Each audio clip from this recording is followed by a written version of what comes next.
Hi friends, எல்லோரும் எப்படி இருக்கீங்க? இன்றைக்கி வந்து ஒரு சின்ன விலாக் மாதிரி பார்த்துடலாம். இன்றைக்கி வந்து என்ன அப்படின்னா நிறைய பாத்திரம் வந்து கிடந்துச்சு.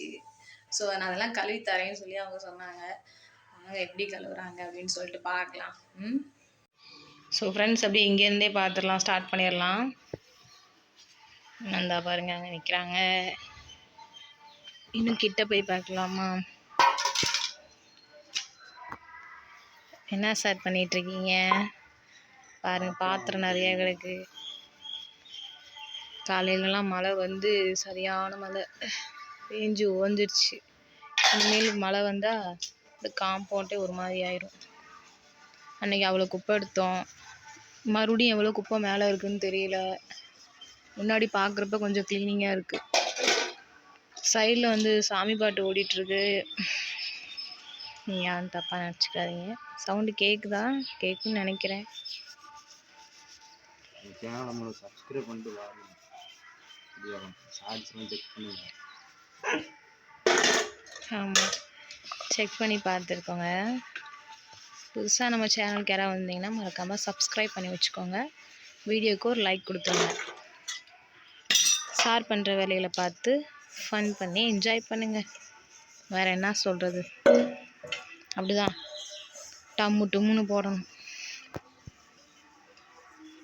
துணியெல்லாம் காயுது ஒரு பக்கம். என்ன பாத்திரம் வளர்க்கலான்னு பார்க்காதீங்க, உடம்பு முடியல, அதனால தான் பாத்திரம் வளர்க்குறீங்க. அப்படிலாம் இல்லை, எப்பவுமே அதான் வழக்கம். கொஞ்சம் லீவு ஃப்ரீ டைம் அப்படின்னா விலக்கி தருவாங்க, வேறு ஒன்றும் இல்லை. மற்றபடி எல்லா வேலையும் நான் தான் பார்ப்பேன் வீட்டில். வீடியோக்குன்னு சொல்ல ஃப்ரெண்ட்ஸ், உண்மையிலே எல்லா வேலையும் நான் தான் பார்க்குற மாதிரி வரும். என்ன வேலை இருக்குது பார்க்குறதுக்கு? துணியே மிஷின் துவைச்சிருக்கு, வேற என்ன வீடு கூட்டுறாவா நீ பார்க்குறேன். பார்த்தீங்களா, வீட்டை மட்டும் தான் நான் கூட்டுறேன். நான் சமைக்கிறது யாருன்னு தெரியல. காலையில் எந்திரிச்சு லைட்டு போட்டு நைட்டு லைட் ஆஃப் பண்ணுற வரைக்கும் எல்லாமே நான் தான் பண்ணிகிட்ருக்கேன். இவங்க வந்துக்கிட்டு இன்றைக்கி ஒரு நாள் பாத்திரம் விளக்குனோடனே இவங்க பெரிய ஆள் மாதிரி பேச ஆரம்பிச்சிட்டாங்க. சைடில் உங்களுக்கு துணி வேறு தெரியும்னு நினைக்கிறேன். நேற்று காய போட்டுது, நேற்று காலையில் போட்டேன். இன்னும் ஏன் எடுக்கலைன்னா, காலையில் மழை வந்துச்சு, அதுக்கப்புறம் மறுபடியும் மழை வந்துச்சு. அதனால் அதை நான் எடுக்கலை. சரி, அப்புறமா காஞ்சதுக்கப்புறம் எடுத்துக்கலாம். காஞ்சிச்சுன்னு சொல்லி உள்ளே கொண்டு போடுவேன், அது ஈரமாக இருக்கும். சரி, காயலையே, வெயில் அடிக்குதே, கொண்டாந்து போடுவோன்னு பார்த்தா மறுபடியும் மழை வந்துடும். அது எதுக்கு எடுத்துக்கிட்டு? அதனால் மழை இப்போலாம் எப்போ வரும்னே சொல்ல முடியல. மழை வருது போகுது, வருது போகுது. நீங்கள்லாம் என்னமோ சொல்லணும் வந்தீங்களா ரமேஷ்? சொல்லுங்கள். ஒன்றொன்னா கழுவி வேற உள்ள கொண்டு. பார்த்தீங்களா ஃப்ரெண்ட்ஸ், பாத்திரம் கழுவுறவங்க தானே பாத்திரத்தையும் கழுவி வீட்டுக்குள்ளே கொண்டு லைனாக அடுக்கி வைக்கணும். பாத்திரம் கழுவுறதுக்கு ஒரு ஆள், பாத்திரத்தை கொண்டு எடுத்து வைக்கிறதுக்கு ஒரு ஆள்னா போடுவாங்க?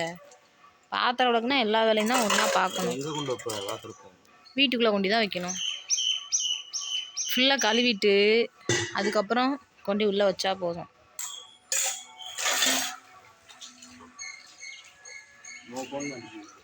அடிக்கட்டும். ஃபோன் அடிக்குதான், ஃபோன் வருதான், பார்ப்போம். இன்னைக்கு என்ன பண்ணலாம்? இன்னைக்கு என்னன்னு தெரில, காக்கா எதுவும் கத்தாமல் இருக்குது. இல்லைன்னா எதாவது ஒன்று கத்திக்கிட்டே கிடக்கும். நிறைய பறவைங்க இந்த மரத்தில் இருக்குது ஃப்ரெண்ட்ஸ். இந்த மரத்தை ஃபுல்லாக இருக்குது. என்னமோ கத்தாமல் இருக்குது இன்னைக்கு. இல்லைன்னா அதுவும் நல்லாயிருக்கும். உங்களுக்கு சைடில் கேட்குன்னு நினைக்கிறேன். பேர்ட்ஸோட சவுண்டு சூப்பராக இருக்குல்ல? ஈவினிங் ஆனால் கரெக்டாக அந்த சவுண்டு வந்து கேட்டுரும். நல்லாயிருக்கும் கேட்குறதுக்கு. அந்த சவுண்டும் இந்த மரம் அப்புறம் கிளைமேட்டு இதெல்லாம் செமையாக இருக்கும். அப்புறம் சைடில் சாமி பாட்டெல்லாம் வேறு கேட்கும். அது இன்னும் நல்லாயிருக்கும் கேட்குறதுக்கு. இந்த பாத்திரம் கழுவுறதே என்ன எவ்வளோ நேரம் எடுக்கணும்னு தெரியல. வீடியோ ஆன் பண்ணி நான் பாத்திரம் கழுவுறத எடுப்பா அப்படின்னாங்க. சரின்னு எடுத்தா ஒன்றும் கிடைக்க மாட்டேங்குது ஃபன்னானது எதுவும்.